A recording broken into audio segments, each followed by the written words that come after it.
यह कहानी ऐसे सीरियल किलर का है जिसकी हैवानियत सुनकर जज का भी रूह कांप गई। वो जज जिसने ना जाने कितने खतरनाक अपराधियों को अपने आंखों के सामने देखा होगा, उन अपराधियों को कड़ी सजा भी दी होगी। लेकिन जब इस सीरियल किलर के मामले की सुनवाई हुई तो गुस्से में जज ने ऐसी सजा सुनाई कि दुनिया भर के लोग दंग रह गए और इस सजा की पूरी दुनिया में चर्चा होने लगी।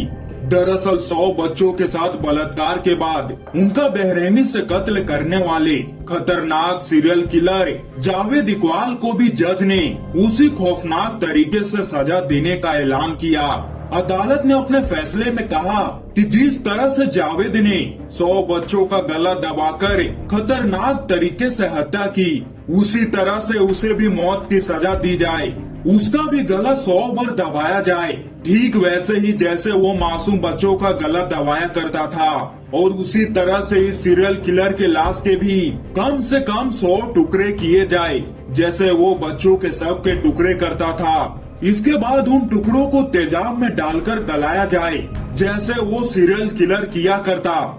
लेकिन इस फैसले के बाद दुनिया भर के लोगों ने अदालत पर सवाल उठाने लगे कि क्या आज भी ऐसी खौफनाक सजा दी जा सकता है। आखिरकार दुनिया भर में सवाल उठाए जाने पर इस सीरियल किलर की सजा को लेकर कोर्ट को अपना फैसला बदलना पड़ा और उसके बाद उस खतरनाक सीरियल किलर को फांसी की सजा दिए जाने का ऐलान हुआ। तो दोस्तों चलिए जानते हैं पाकिस्तान के सबसे खतरनाक सीरियल किलर की कहानी, जिसने पूरे दुनिया को हैरान कर दिया। तो दोस्तों वीडियो में आगे बढ़ने से पहले वीडियो को लाइक और चैनल को सब्सक्राइब करके बेल आइकन को ऑल जरूर करिएगा। यह कहानी पाकिस्तान में घटे दिसंबर 1999 की है, जब पाकिस्तान में एक उर्दू अखबार के मालिक को एक चिट्ठी मिलता है। उस चिट्ठी की पहली लाइन को पढ़ते ही उस अखबार के मालिक के पैरों तले जमीन खिसक गई। उस चिट्ठी में लिखा था, मैंने 100 बच्चों का बलात्कार के बाद उनकी खतरनाक तरीकों से हत्या कर दिया। और इस चिट्ठी के साथ में एक पार्सल भी आया था और उसे खोलने पर उसमें कुछ बच्चों की तस्वीरें थी। अब अखबार के मालिक ने इसे नजरअंदाज नहीं किया और यह खबर को जांच पड़ताल करने के लिए एक पत्रकार को उसी चिट्ठी में दिए गए पते पर भेजकर उसकी छानबीन की। इस चिट्ठी में पाकिस्तान के रावी रोड पर एक पुराने घर का पता दिया गया था, जो काफी सुनसान जगह पर थी। इसकी जांच पड़ताल करते हुए वह पत्रकार उस जगह पर पहुंच गया और उस आदमी को वहां ऐसे सबूत मिले जिसने चौंका दिया। कई जगह खून के निशान थे और वहां एक बैग भी मिला जिसमें कई बच्चों के जूते और कपड़े थे। इसके बाद वहां एक डायरी भी मिली। यह डायरी में बच्चों के बारे में लिखा हुआ था। अब डायरी को देखकर उस आदमी ने तुरंत अपने मालिक को पूरी जानकारी दी और ये भी बताया कि चिट्ठी में जो भी बातें लिखी है वो पूरी तरह सच है, क्योंकि यहाँ कई बच्चों के कत्ल हुए हैं।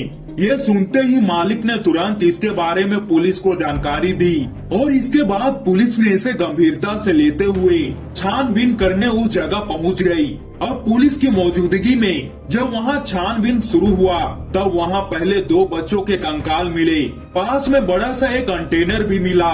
वो कंटेनर तेजाब से भरा हुआ था। वहां की दीवारों पर लिखा हुआ था कि सारे मर्डर की जानकारी एक डायरी में है, जो मैंने कमरे में रख दिया है। अब मैं रावी नदी में कूदकर मरने जा रहा हूँ। अब ये लाइन पढ़ते ही पुलिस उसे दबोचने के लिए रावी नदी की तरफ भागी, लेकिन वहाँ कोई नहीं मिला। पुलिस ने काफी देर तक तलाश की और इसके बाद हजारों की संख्या में आर्मी और पुलिस को बुलाकर उसकी तलाश शुरू कर दिया।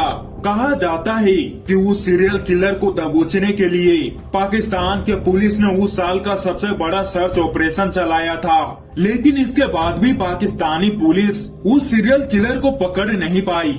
लेकिन एक दिन अचानक उसी उर्दू अखबार के ऑफिस में एक आदमी आता है। इस आदमी ने अखबार को अपना परिचय दिया कि मैं जावेद इकबाल हूँ। मैं वही हूँ जिसने लेटर भेजकर 100 बच्चों को मारने की बात कही थी। उधर पुलिस को सूचना मिलते ही अखबार के दफ्तर पहुँच गई और पुलिस ने उसे दबोच लिया। लेकिन अब पाकिस्तानी पुलिस के सामने कई चुनौती थी कि आखिर यही वो जावेद इकबाल है या कोई और। इसने किन बच्चों को मारा है और क्यों मारा है और बच्चों को मारने के पीछे वजह क्या है। ऐसे कई चुनौती पुलिस के सामने थी। पुलिस ने अब डायरी के एक एक पन्ने को खोलने लगी, जिसमें ना जाने कितने बच्चों की चीखें दबी थी और ना जाने कितने बच्चों के सपने जिंदा दफन हो गए। पुलिस ने जब उससे पूछताछ शुरू की तब उसकी पहली लाइन यही थी, मैं ही जावेद इकबाल हूँ, 100 बच्चों का कातिल हूँ। मुझे इस दुनिया से नफरत है और मुझे अपने किए पर कोई शर्म नहीं है, इसलिए मैं मरने को तैयार हूँ और मैं माफी नहीं मांगूंगा। मैंने 100 बच्चों को मारा है।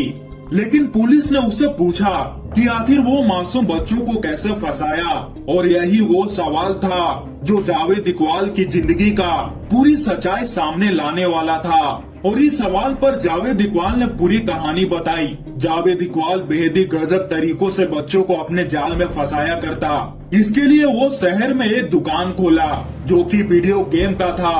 अब उस दुकान में ज्यादा से ज्यादा बच्चे आए, इसलिए उसके रेट बहुत कम कर दिए, यहाँ तक कि वो कई बार फ्री कर देता। इस लालच में बच्चे कई बार बिना घर वालों को बताए उसकी वीडियो गेम की दुकान में आ जाते। उसे पकड़कर वो कमरे में ले जाता और फिर उस बच्चे के साथ बलात्कार करने के बाद उसकी हत्या कर देता। दरिंदगी से मर्डर करने के बाद बच्चों के शव को कई टुकड़ों में वो काट देता। इसके बाद उन टुकड़ों को तेजाब में डालकर पूरी तरह से गला देता। इस तरह किसी बच्चे से जुड़ा कोई सबूत ना मिले, और इसी तरह उसने 100 से भी ज्यादा बच्चों का मर्डर किया। और इस तरह उसके बयान के बाद पुलिस ने मारे गए बच्चों से जुड़े सबूत जुटाए और उसके बयान के आधार पर कोर्ट में पेश किया गया, जिसके बाद पाकिस्तान के कोर्ट ने 16 मार्च 2000 को सजाए मौत का फैसला सुनाया। और जज ने फैसले में कहा था कि दोषी करार दिए गए जावेद का भी 100 बार गला दबाया जाए और फिर मौत के बाद लाश के 100 टुकड़े किए जाए। हालांकि जब इस फैसले का विरोध दुनिया भर के कई देशों में होने लगा तो इसे बदलकर फांसी की सजा देने का ऐलान किया गया। तो दोस्तों, ये थी पाकिस्तान की सबसे खतरनाक दरिंदे की कहानी, जिसने पूरे पाकिस्तान को हिलाकर रख दिया। तो दोस्तों, इस दरिंदे पर आपकी क्या राय है, कमेंट करके जरूर बताइएगा। और दोस्तों, वीडियो को लाइक और चैनल को सब्सक्राइब करके बेल आइकन को ऑल जरूर करिएगा, ताकि हमारी ऐसे नॉलेजेबल वीडियो सबसे पहले आप तक पहुंच पाए।